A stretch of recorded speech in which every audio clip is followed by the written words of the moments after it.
Mahigit 2 milyong pisong halaga ng ecstasy ang nasabat ng Bureau of Customs sa Central Exchange Mail Center sa Pasay City. Galing sa the Netherlands ang package na idineklara ang isang light box. Ito ang balita ni Nel Maribuhok. 3 plastic bags o 1,268 na piraso ng ecstasy tablets ang nasabat ng mga tauhan ng NAIA Customs sa Central Mail Exchange Center sa Pasay City. Tinatayang nagkakahalaga naturang party drugs ng 2.1 milyon pesos. Nanggaling ang package na ito sa Netherlands na nakapangalan sa isang G. Bortuzen at idineklara na isang light box. Nahihirapan na habulin ng mga otoridad ang mga sangkot sa naturang illegal shipment dahil wala itong consignee. PIDEA and Bureau of Customs na-determine ho that the consignee ay hindi ho nilagay ang pangalan. And ang address ho ay meron but you cannot deliver any goods without anyone's name.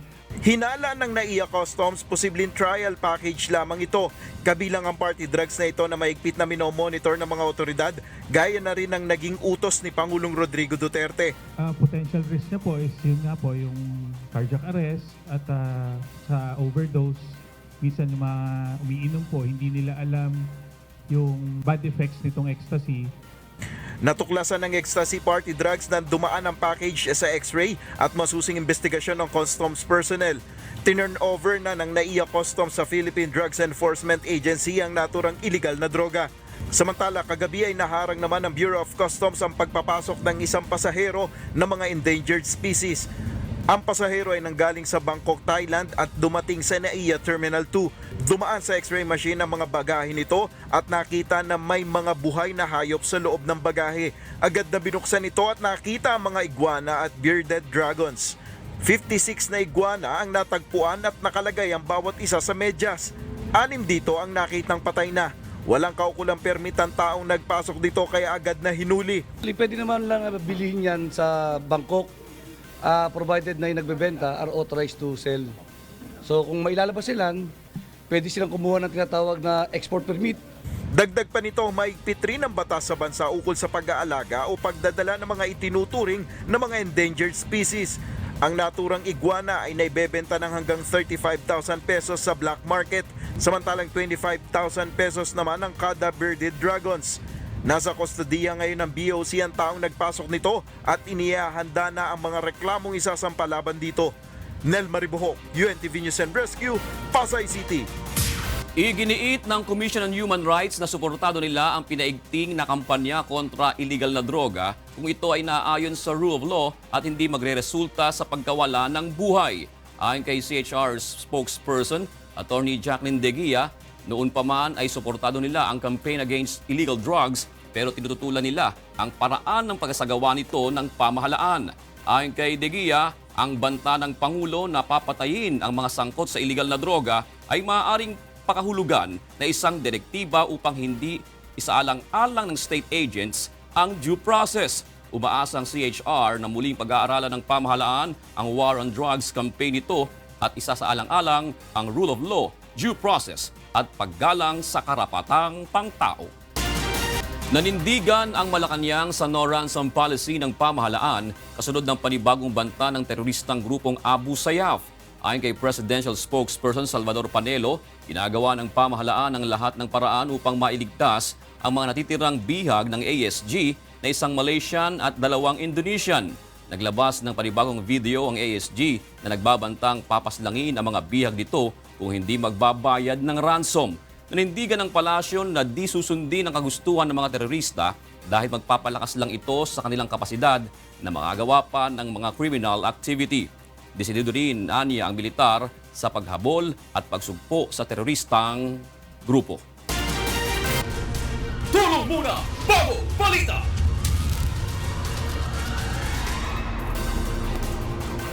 Tinulungan ng UNTV News and Rescue Team ang babaeng na aksidente sa motorsiklo sa Zamboanga City kagabi. Ito ang balita ni Dante Amento. Nagtamo ng sugat sa kanang tuhod at siko si Zene Rose Pioquinto, 20 taong gulang, matapos maaksidente sa kanyang minamanehong motorsiklo sa barangay Pasunangka alas 8 kagabi. Agad itong nirespondihan ng UNTV News and Rescue Team na kasalukuyang nagro-roving nang mangyari ang insidente. Nilapatan nito ang mga tinamong sugat at pagkatapos tumanggi ng magpadala sa pagamutan. Kwento ng biktima, pauwi na sila kasama ang kanyang dalawang kaibigan nang may biglang lumikong sports utility vehicle kaya sila nabangga. Wala namang tinamong pinsala ang dalawa pang kasama ng biktima. Patuloy pang inaalam ng mga otoridad kung sino ang may pananagutan sa insidente. Dan Tiamento, UNTV News and Rescue, Zamboanga City.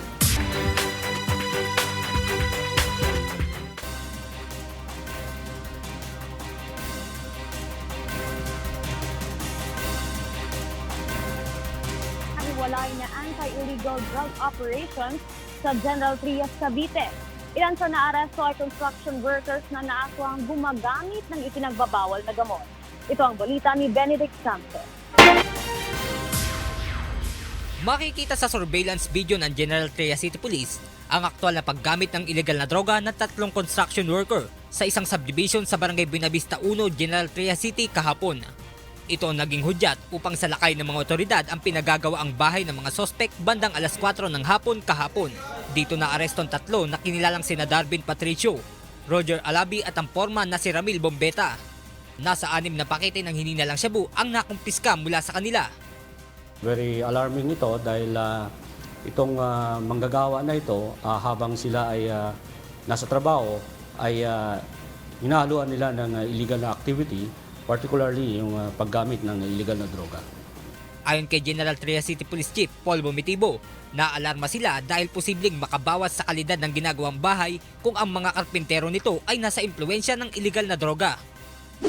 Samantala, sa video namang ito, makikita ang pagsalakay din ng General Trias City Police sa bahay ng isa pang drug suspect bandang alas 2 ng madaling araw kanina. Ito'y matapos makabili ng isang pakete ng hininalang shabu ang nagpanggap na police asset. 7 ang naaresto sa naturang operasyon habang nasa 13 pakete ng hinilalang shabu ang na-recover dito. Ito po, parang ginagawa na nilang yung tinatawag nating one-stop shop. Pwedeng doon ka na bibili at pwedeng doon ka na rin gumamit. Sa ngayon ay nasa kustodiya na ng General Trias City Police ang mga naarestong sospek at maharap sa kasong paglabag sa Republic Act 9165 o ang Comprehensive Dangerous Drugs Act of 2002. Benedict Samson, UNTV News and Rescue, Cavite. Umakyat na sa mahigit 3,000 ang kaso ng tigdas sa Calabarzon Region batay sa pinakahuling tala ng Department of Health. Samantala, aabot naman sa mahigit 700,000 bata sa rehiyon ang kailangang mabakunahan kontra tigdas ayon sa DOH. Ito ang balita ni Sherwin Kulubong. Doble kayod na ang ginagawa ng Department of Health Region 4A at ang Task Force Tigdas upang mabakunahan ang mga bata sa iba't ibang lugar sa Calabarzon. Ayon kay DOH 4A Director Eduardo Hanairo, mahigit 700,000 pang mga bata ang kailangan nilang mabakunahan para sa sakit na tigdas. Aminado si Dr. Hanairo na kulang sila ng mga tauhan para sa isinasagawa nilang measles vaccination. Ito'y matapos kanselahin ang nurse deployment program ng Kagawaran, bunsod ng kawalan ng pondo nung nakarang taon. Gusto na kami na i-deploy. Ang problema, naka-hold siya dahil wala pang pondo para pasweldo sa kanila. Sa ngayon, mayroon ng 73 na nasawi dahil sa measles at nakapagtala na ng mahigit 3,000 kaso ng tigdas sa buong rehiyon. Hindi nga maganda yung numero pa, pero ina-expect ko yun dahil nga yung mga na-contaminate noon nung nakaraan, yung incubation period kasi 7 to 10 days, so yun lang talaga sila maglalabasan. Pero hoping after 2 weeks, pagkato na siya, mas daan-daan ang mababawasan ng kaso. Patuloy pa rin ang panawagan ng DOH sa mga magulang na pabakunahan na ang kanilang mga anak sa mga health center at government hospitals. Nadagdagan na rin umano ang bilang ng mga fast food chains sa rehiyon na nagsisilbing vaccination center na maaari ding puntahan ng mga magpapabakuna. Sherwin Kulubong, UNTV News and Rescue, Laguna. At yan ang ating mga balitang Promdi. Ako si Debra Veral. Mayong hapon. Hinikayat ng ilang animal welfare organizations ang pamahalaan na isulong ang pet birth control. Ito ang balita ni Rosa Licos. 300 hanggang 600 Pilipino ang namamatay kada taon dahil sa rabies. At noong year 2000, pumapangatlo ang Pilipinas sa mga bansang may pinakamataas na kaso ng rabies. Batay ito sa ulat ng National Rabies Information System ng Department of Health. Kaya naman ang ilang animal welfare organizations tulad ng Bantay Animal Welfare, katuwang ang Philippine Pet Birth Control Center, nagsasagawa ng libreng pagkakapon sa mga alagang aso at pusa. Ito ay upang maiwasan ang pagdami ng mga pag-alagalang hayop sa kalsada na isang dahilan ng pagdami ng kaso ng rabies. Si Mang Jerry, taga Caloocan City, na may 2 alagang aso, sinamantalang ipakapon ng kanyang aspin na pinangalanan niyang Tisay. Parang pamilya na rin namin, sir, yung aso namin. Hindi na iba turing namin. Binibili namin ito na mga ulam. Bukod sa kaso ng rabies, layon din ang pagkakapon na resolbahin ang suliranin sa animal abuse at negligence. Nanawagan din ang Bantay Animal Welfare sa pamahalaan na isulong ang pet birth control lalo na sa mga barangay. Isa po yan sa mga pinagmumula ng sakit, sama ng loob, at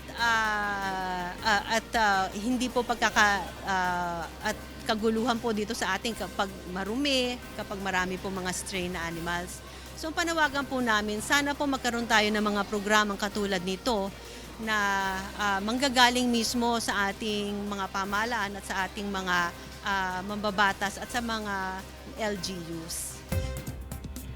And for the news abroad, tempers flare as lawmakers and Venezuela convoy clash with troops at roadblock. Tito Paz reports. Los legisladores se enfrentaron con soldados que llevaban pertrechos antidisturbios en una barricada en un túnel a unos 100 kilómetros a lo largo de la carretera principal, lo que obligó a varios autobuses a detenerse. Líder de oposición venezolano Juan Guaidó dejó Caracas con aproximadamente 80 legisladores el jueves y se dirigió hacia la frontera colombiana, donde ellos esperan recibir la ayuda humanitaria a despecho del presidente Nicolás Maduro, quien amenazó de cerrarlo. Los legisladores dijeron que algunos vehículos lograron pasar por el túnel siendo pegados durante varias horas, pero otros autobuses permanecieron detrás. Los legisladores dijeron que el vehículo del Guaidó siguió, pero su posición exacta estaba siendo guardada un secreto debido a preocupaciones de seguridad. El Ministerio de Información no respondió a una petición para comentar. Guaidó, reconocido por decenas de países como el legítimo jefe de Estado de Venezuela, está preparado para un enfrentamiento con el asediado gobierno de Maduro el sábado, cuando la oposición planea intentar traer alimentos y medicinas al lado colombiano. Maduro niega que haya una crisis humanitaria en Venezuela y dijo el jueves que estaba considerando cerrar la frontera con Colombia y que cerraría la frontera con Brasil. Que están pasando hambre y lo saben.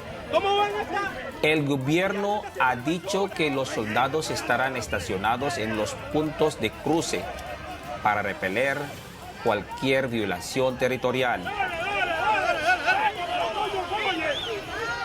Tito Paz, UNTV, Noticias y Rescate, América Latina. German researchers develop blood tests which they say will better detect breast cancer. Asher Kadapan Jr. reports.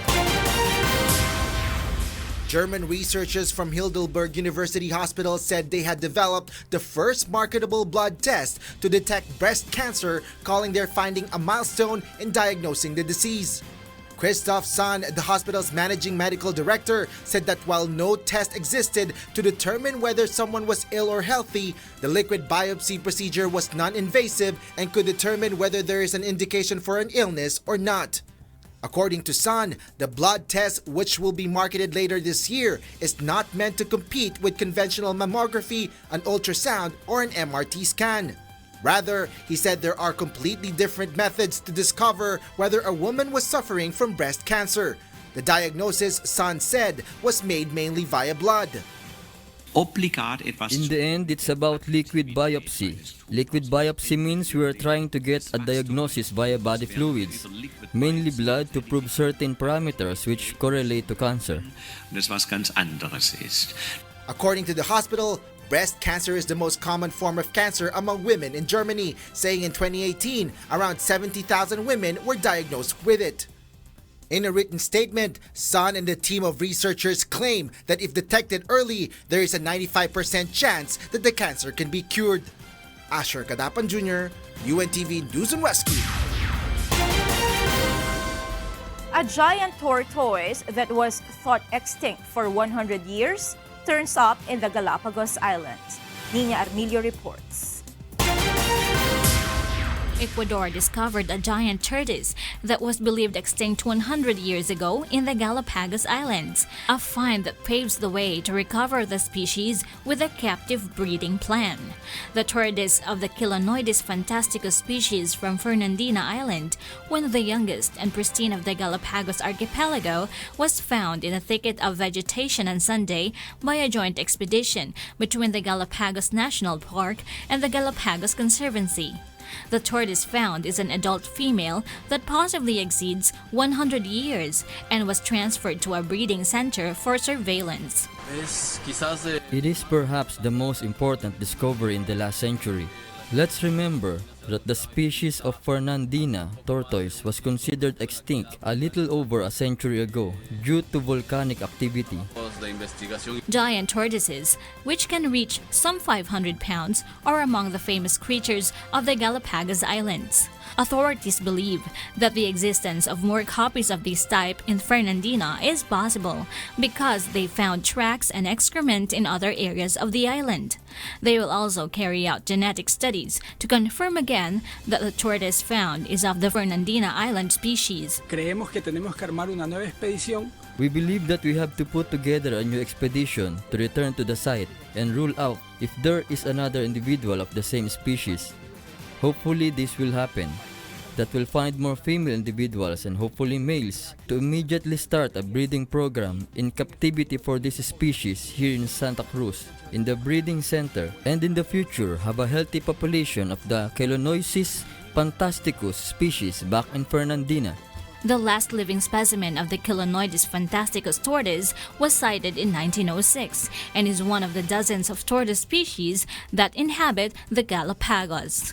Nina Armilio, UNTV, News and Rescue.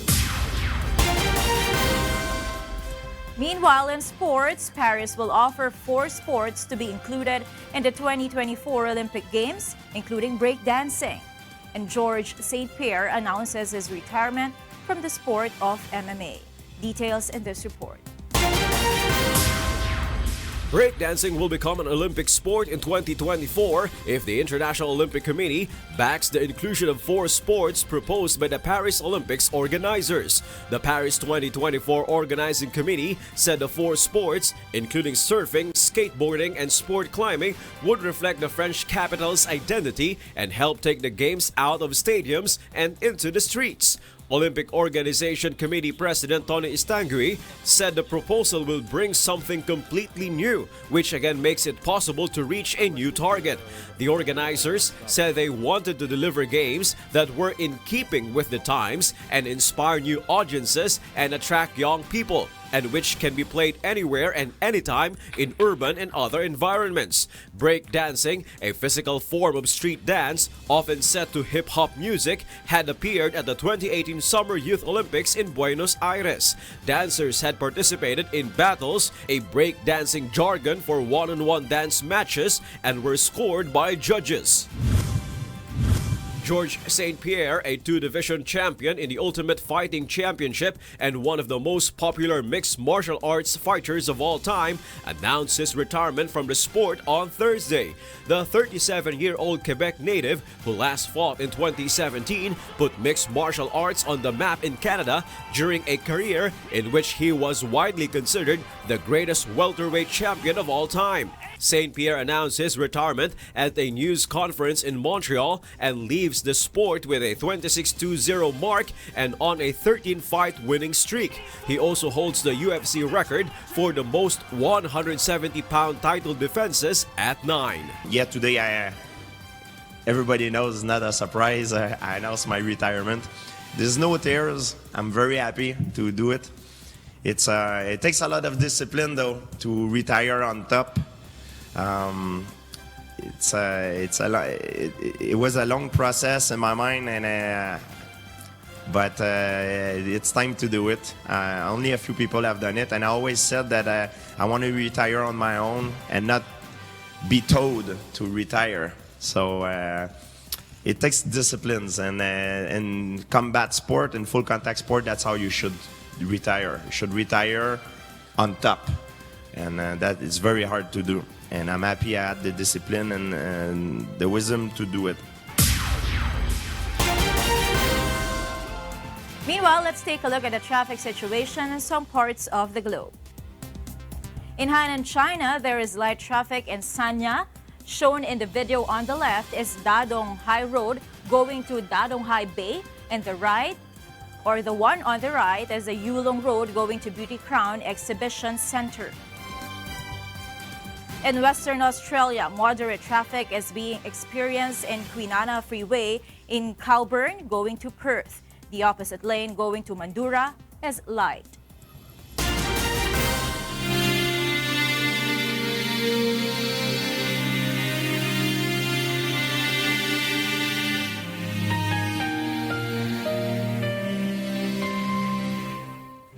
Tatlong 378 araw o mahigit 9 na taon na po ang nakalipas mula nang maganap ang malagim na Maguindanao Massacre. Ngunit hanggang ngayon ay naghahanap pa rin tayo ng katarungan sa mga biktima ng malagim na krimen. At sa tila madilim na hinaharap ng kaso, hindi po bibitiw ang UNTV sa labang ito hanggang makamit ang katarungan, hindi lamang para sa aming 4 na kasamahan, kundi sa lahat ng mga biktima ng karumal-dumal na pamamaslang. 4 na araw na lamang at Wishcovery Grand Finals na. Pero bago ang inaabangang Finals Night, tuloy-tuloy pa rin ang power viewing sa Wishclusive performances ng 8 finalist sa mga awiting nilikha ng kanilang composer Wishcoverer. Sino-sino ba ang mga nangunguna sa dami ng nakukuhang views? Ito ang balita ni Mirasol Abugadir. The battle is still on dahil tuloy-tuloy pa rin ang power viewing sa Wishclusive performances ng mga finalist ng Wishcovery Season 2, The Singer and the Song. Kaya wishers, hit that replay button at sumabay sa mga awiting nilikha mismo ng mga composer Wishcoverer na kalahok sa Wishcovery Season 2. 5 araw matapos i-upload ang mga Wishclusive video, nangunguna pa rin sa power viewing ang Hingang Malalim ni Rhea Basco mula sa panulat ni Junji Marcelo na mayroon ng mahigit 33,000 views.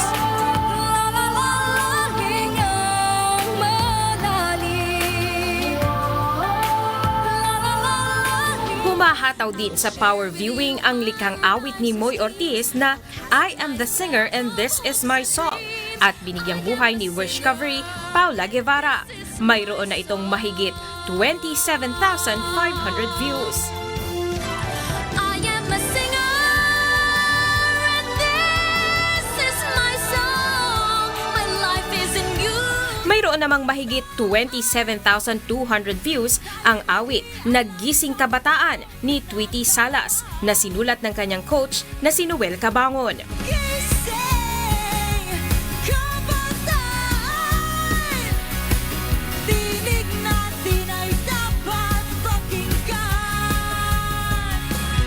Nasa pang-4 na pwesto naman ang Light in the Dark ni Nashreen Casas mula sa panulat ni Top Suzara at may mahigit 23,000 views.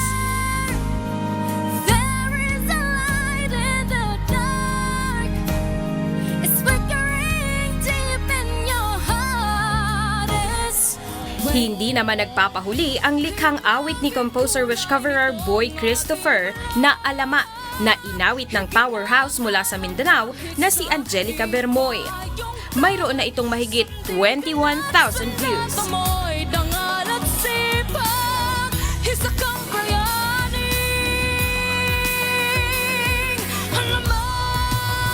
Mayroon namang mahigit 19,900 views ang awit ng Wishcovery All the Way from Canada na si Audrey Arellano na Nasayo mula sa panulat ni Odette Quesada.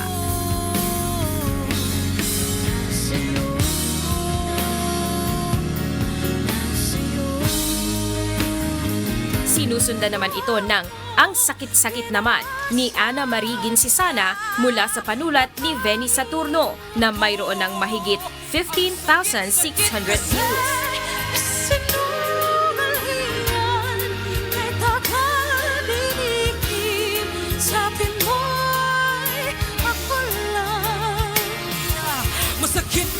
Mayroon namang mahigit 15,200 views ang awiting Maliit na Kwadrado ni Jemmy Picardal na sinulat ni Wish cover composer Rani Raimundo.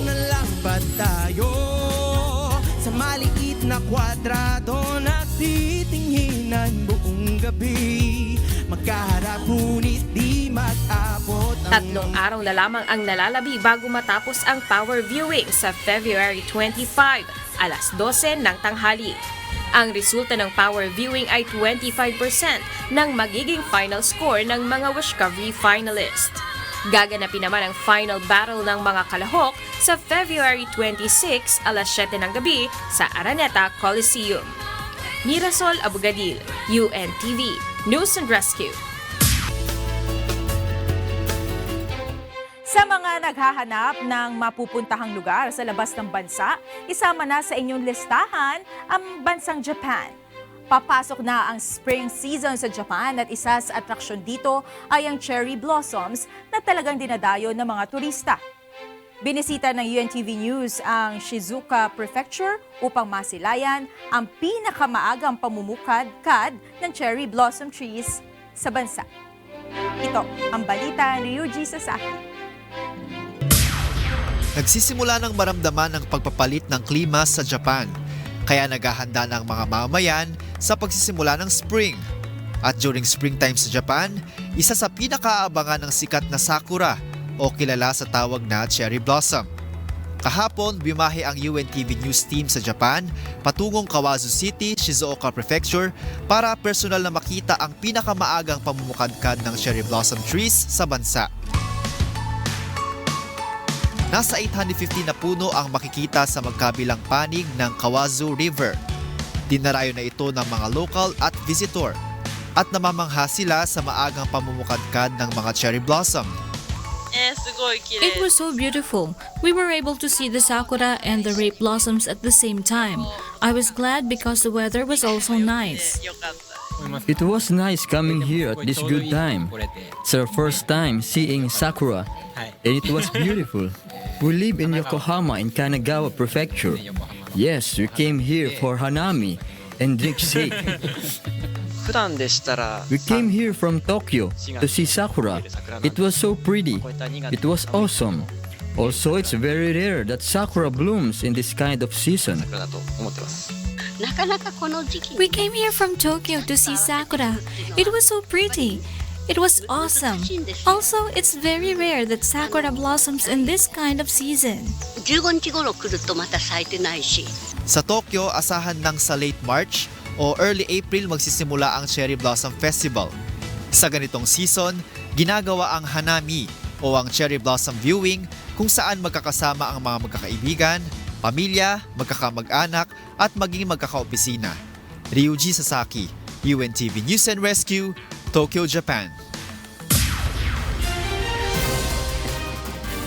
Happy weekend. Pakiulit nga yung pamumukadkad mo. Pamumukadkad. Ang mga bulaklak dun. Oo. Siyempre kasi Cherry pag blossom. namumukadkad ang bulaklak, mabagal. Kaya pamumukadkad. Alam mo, hindi nakaladkad eh. Ay, happy weekend at malapit na yung Wishcovery Oo, Grand ganda yan. Finals. May mga, Huwag ito, yung may- site. May paborito Meron na tayo. Ayun ito ng mga ng mga bumibirot eh. Ano ka ba? Gusto niya yung lang, balit ako brato, mga ganun. Ganun lang, mga...